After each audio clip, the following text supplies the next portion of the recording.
So now we have successfully installed GeoServer in our computer. This is a demo GeoServer, actually not live server actually. We have installed demo GeoServer, a demo Web GIS server in our computer. First of all, let's see the structure of the server as it is not a normal desktop software or GIS software. It is a server.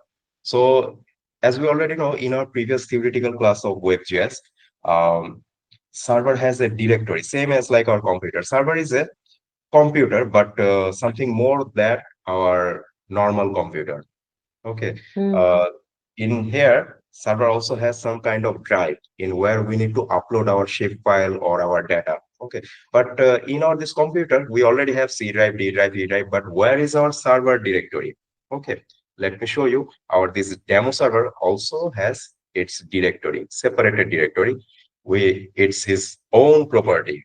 Okay. In where we need to upload our shape file, and from this server directory, we can show this shapefile as our Web GIS project. Let's see where is the directory of our server hosting. Okay, let me share my screen. After installing GeoServer has been installed in our C drive program files. Mm. Here is two types of program files. This one, I hope so. Here is our GeoServer. This is the installation directory, but our GeoServer has a server directory, a hosting. Why did it exist? Let's see.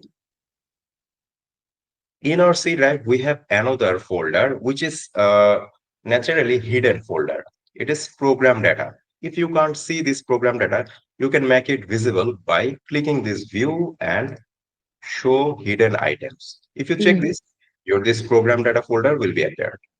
Now double click on it. Inside of this program data, we have another GIS server folder. Open this one. Here is our server data directory. In here, we need to upload our shapefile from where we can publish our shapefile as a WebGIS project.